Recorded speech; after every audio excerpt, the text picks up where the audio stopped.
우리 사랑합니다. 옆 사람과 나눕시다. 사랑합니다. 우리 아이들, 우리 아들, 딸 사랑합니다. 우리 가족 사랑합니다. 오늘 정말 좋은 주일 아침이지요. 우리 주님과 함께하는 이 거룩한 예배에 온 가족이 함께 온 여러분 모두를 주의 이름으로 환영하고 축복합니다. 오늘 아침에 우리는 설교 말씀 제목이 뭐예요? 부유하신 하나님 생각하면서 함께 은혜를 나눠보려고 합니다. 여러분은 하나님의 부유하심을 믿습니까? 그런데 우리 성도님들의 삶을 보면 부유하신 하나님을 믿지 않고 사는 분들이 있는 것 같아 참 안타까운 마음을 갖게 됩니다. 아직도 믿음과 생활이 일치하지 않고 따로따로인 모습 참 안타깝지요. 여러분, 부유하신 하나님을 입술만으로 고백한다면 아무 소용이 없습니다.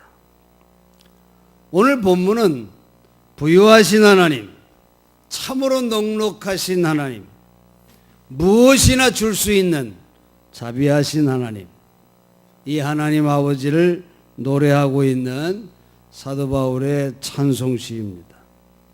33절에 이렇게 찬송합니다.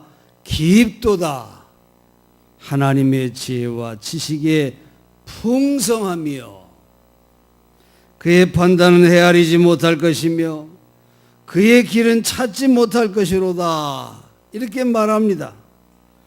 여기서 하나님의 부유하심과 그 지혜가 얼마나 큰지 우리 인간의 지혜로서는 그것을 다 온전히 알 수가 없다는 그런 고백을 하고 있는 것이죠. 그처럼 하나님의 부유하심이 얼마나 큰지 모른다는 것이죠. 그리고 36절 말씀의 사도 바울은 하나님과의 인간의 관계에 대해서 세 가지로 정리하고 있습니다.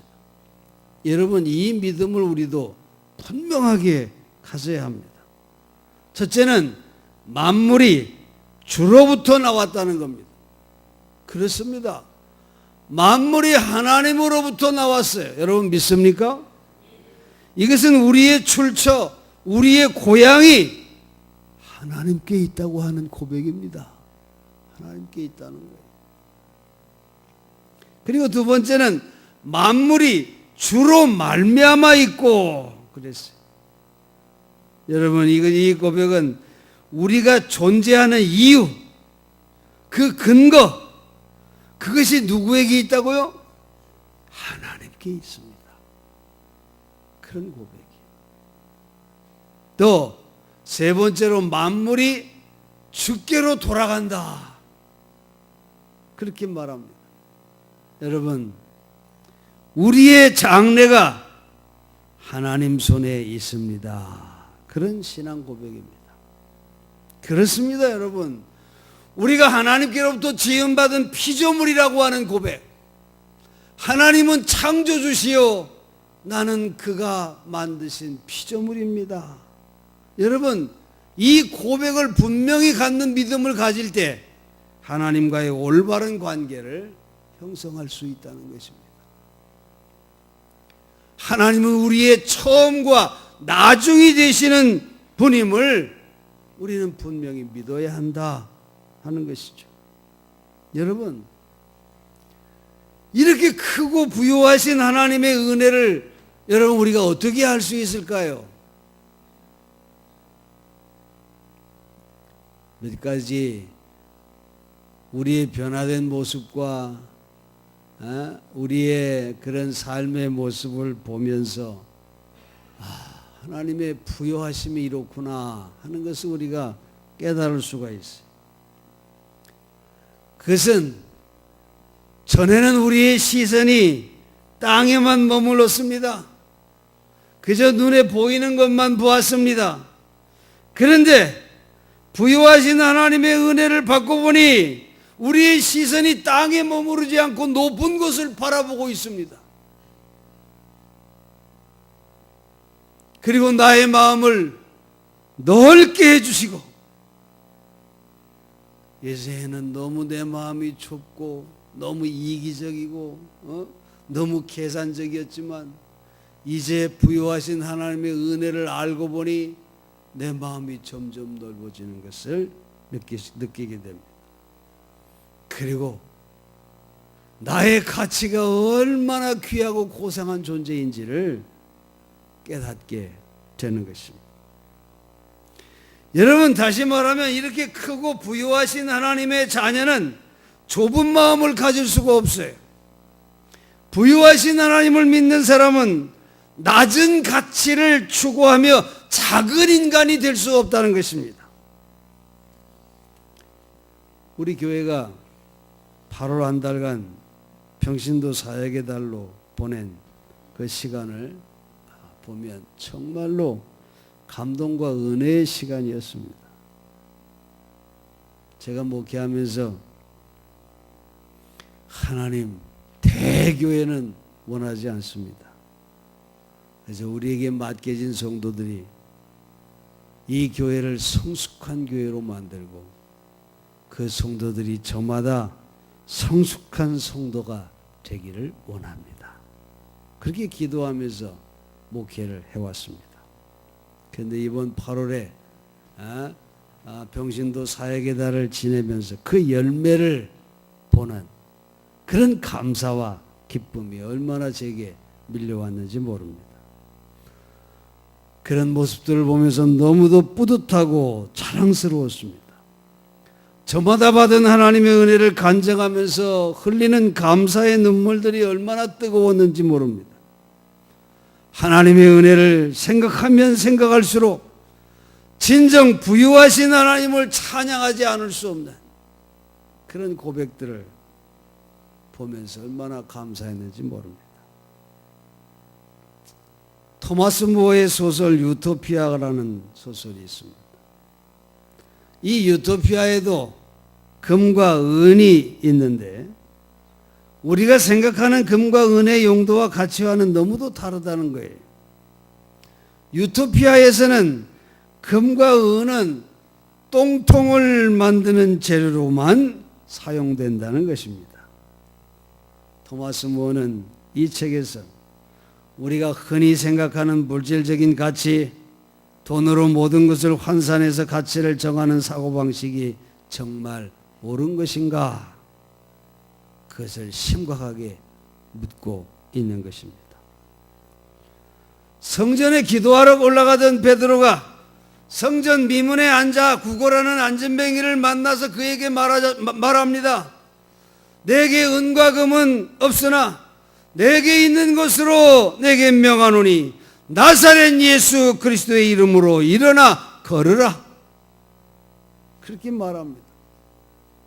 베드로는 안전뱅이가 생각하고 있는 수준보다 더 높은 가치, 더 부유하신 하나님을 소개하고 있는 것입니다. 이 안전뱅이는 끼니를 구하여 배고픔을 해결하려고 했지만은 하나님은 그의 삶을 소생시키셔서 새로운 삶, 풍성한 삶으로 더 부유한 삶을 살아갈 수 있도록 그렇게 인도하고 계시는 것을 우리가 알 수 있습니다. 사랑하는 성도 여러분, 밤낮으로 쉬지 않고 두 직장을 뛰면서 일하는 사람이 그 일하는 목적이 화장실 2개 딸린 집을 사는 것, 그리고 더 좋은 고급차를 갖기 위해서 그렇게 일을 한다면은 여러분, 그 땀과 수고가 얼마나 허무하고 무가치한 것입니까? 그런 모습은 내 자신에게나 내 가정 안에서나 내 교회 안에서 너무도 하찮은 낮은 가치가 될 수밖에 없는 것입니다. 성경 수집가인 너팅시는 말이죠, 아주 희귀한 각 나라의 옛 성경을 다 사서 보존했다가 말이죠, 비싸게 파는 골동품상 같은 장사를 하는 사람이에요. 그는 자기가 수집하는 그 희귀한 성경들의 출판이나 번역 등 그 성경책에 대한 배경은 다 꿰뚫어 알고 있지만은 그 성경을 한 번도 펴서 읽어본 적이 없었다는 것입니다. 수많은 사람들이 감동과 변화를 받고 있는 이 가치 있는 책이 이 너팅시라고 하는 사람에게는 그저 돈으로 환산하는 상품 가치 외에 별 의미가 없었다고 하는 그런 이야기지요. 여러분 기억하세요. 우리의 이 땅을 떠나 나의 무덤이 생기면 그 무덤에서 내 일은 끝납니다. 그런데 여러분 기억하세요. 나의 생애는 끝나지 않는다는 것입니다. 만일 우리가 이 땅의 삶을 살 때 참다운 가치와 높은 가치를 추구하면서 살았다면 그 사람의 생애는 다음 세대도 그의 여음이나 그의 정신이나 그의 열매나 그의 향기 같은 것들이 다음 세대까지도 길이길이 살게 된다고 하는 사실입니다. 여러분, 하나님의 부유하심을 믿습니까?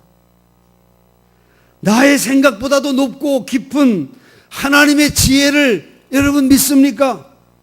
우리가 하나님께 간구할 내용은 높은 가치를 깨닫는 지혜와 우리가 사랑할 넓은 세계를 보는 눈과 부유하신 하나님의 축복을 들을 수 있는 귀를 달라고 그렇게 간구해야 할 것입니다.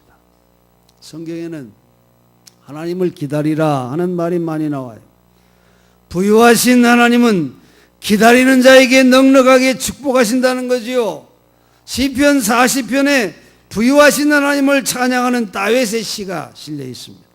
그 첫머리 1절에 3절을 보면 이렇습니다. 내가 간절히 주님을 기다렸더니 주께서 나를 굽어보셨다. 그리고 내 부르짖음을 들어주셨다. 절망의 구덩이에서 나를 건져내셨고 진흙수렁에서 나를 건져주셨다. 내가 반석을 짓고 서게 해주시고 내 걸음을 안전하게 해주셨다. 주께서 내 입에 새 노래를 담아주셨다. 그렇게 고백하고 있어요. 여러분, 이처럼 부유하신 하나님은 우리에게 하늘의 가치를 알게 해주시고 기도하게 하시고 기다리게 하셔서 우리의 입술이 하나님의 영광을 드러내는 찬양의 입술이 되게 해주신다고 하는 그런 사실입니다. 그리고 여러분, 부유하신 하나님을 말하는 내용은 무엇보다도 우리를 향한 하나님의 풍요한 사랑을 가르치고 있다고 하는 것을 우리가 잊지 말아야 합니다. 그렇습니다. 진실로 하나님의 자녀된 성도는 이 하나님의 사랑의 풍성함을 알고 있는 자인 것입니다. 빌립보서 2장 6절 7절에 그분은 하나님의 모습을 지니셨으나 하나님과 동등함을 당연하게 생각하지 아니하시고 오히려 자기를 비워서 종의 모습을 취하시고 사람과 같이 되셨습니다. 그는 사람의 모양으로 나타나셔서 자기를 낮추시고 죽기까지 순종하셨으니 곧 십자가에 죽기까지 하셨습니다. 이렇게 말하고 있습니다. 그렇습니다. 여러분 생각해 보세요.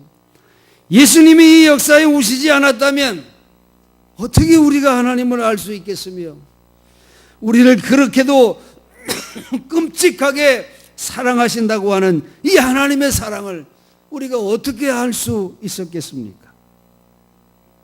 그런데도 아직도 많은 사람들이 하루 종일 일주일 내내 하나님을 잊어버리고 살다가 그저 주일에 잠깐 하나님을 생각하면서 자기의 필요만 구하는 이런 기도만 하고 있으니 이 얼마나 안타까운 일입니까? 여러분, 누가 나를 사랑한다고 하는 그 사랑을 알게 되면 우리의 마음이 얼마나 뜨거워집니까? 우리 마음이 얼마나 기뻐집니까? 그 사랑에 우리의 눈시울이 얼마나 뜨거워집니까? 여러분, 하나님은 참으로 부유하신 분입니다. 그래서 아무것도 필요치 않는 분이에요. 하나님이 원하시는 오직 한마디는 하나님, 저를 마음대로 써 주십시오 하는 우리의 사랑의 고백, 그걸 원하신다는 것입니다. 누구든지 하나님의 손에 붙잡히기를 거부하는 사람, 그런 사람은 정말 위험 인물이 아닐 수 없고 그런 자가 악인이 된다고 하는 것을 여러분 기억해야 합니다. 악인이 어떤 사람이에요? 악인은 하나님의 사랑에 감격하지 않는 사람을 보고 악인이다, 그렇게 말할 수 있다는 것입니다. 여러분, 엄밀히 말해서 우리 인간은 하나님을 무시할 수는 있어도 하나님으로부터 벗어날 수는 없다고 하는 이 사실을 여러분, 우리는 꼭 기억해야 합니다. 그런 의미에서 하나님을 믿고 섬긴다고 하는 것은 인간의 자연스러운 성향입니다. 이것은 내가 해도 되고 안 해도 되는 선택사항이 아닙니다. 우리의 자연스러운 인간이 마땅히 가야 할 길임을 우리는 알아야 하는 것입니다. 오히려 이 하나님을 믿지 않는 불신은 인간의 삶을 억지 방향으로, 잘못된 방향으로, 멸망의 방향으로 나가게 한다고 하는 사실을 우리가 기억해야 돼요. 아주 유별나게 독특한 사람이 있다 해도, 그래서 친구를 평생 한 명도 못 가진 사람이라 할지라도 예수님은 그를 버리지 않습니다. 예수님은 그를 친구로 삼으십니다. 예수님의 사랑은 어느 누구도 배척하지 않는 사랑이기 때문에 그렇습니다. 펜실베니아주 시겔 마을 공동묘지에 시체는 하나뿐인데 그 묘비는 2개의 이름이 적혀있는 아주 이상한 묘지가 있습니다.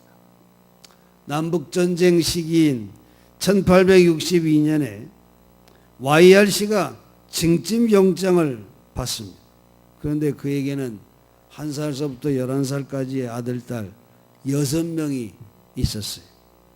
그래서 얘가 전쟁에 나가면 온 가족의 생계가 정말 막연했습니다. 그래서 자기의 사정을 잘 아는 동네 어른인 프레시에게 가서 의논을 했어요. 그랬더니 그 댁의 장남인 18세의 리처드 군을 20불을 주면 대리로 나가게 해주겠다는 그런 말을 듣습니다.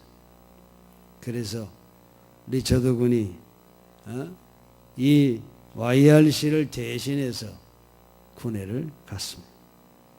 그런데 불과 8개월 뒤에 그가 전쟁에서 전사하고 말았습니다.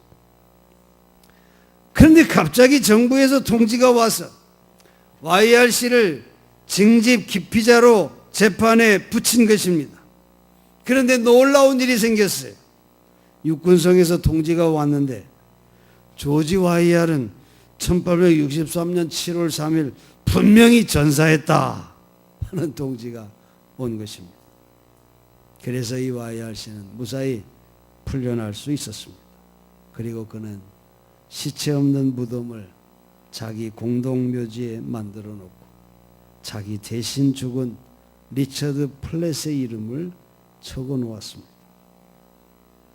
그리고 후에 이 YRC가 죽자 그의 자녀들이 같은 무덤에 아버지를 묻고, 그래서 시체 하나에 이름 2에 무덤이 그래서 생기게 됐다는 것입니다. 사랑하는 성도 여러분, 여러분 이런 감격이 우리에게도 예수 그리스도를 통해 왔다고 하는 사실을 여러분 생각해 보십니까? 부유하신 하나님의 사랑이 독생자 예수 그리스도를 이 땅에 보내셔서 내가 죽을 수밖에 없는 그 죽음을 대신하여 죽으셨습니다. 로마서 5장 8절로 9절에 이렇게 말합니다. 우리가 아직 죄인이었을 때 그리스도께서 우리를 위하여 죽으심으로써 하나님께서 우리에게 주시는 사랑을 나타내셨습니다. 그래서 우리는 그리스도의 피로 의롭게 되어 그리스도로 말미암아 하나님의 진노에서 확실히 구원받게 되었습니다. 그렇습니다. 부유하신 하나님의 이 놀라운 사랑을 잊지 말고 높은 하늘의 가치를 위해 여러분의 삶을 아낌없이 불태우는 그런 복된 삶이 되시기를 주의 이름으로 간절히 축원합니다. 기도하겠습니다.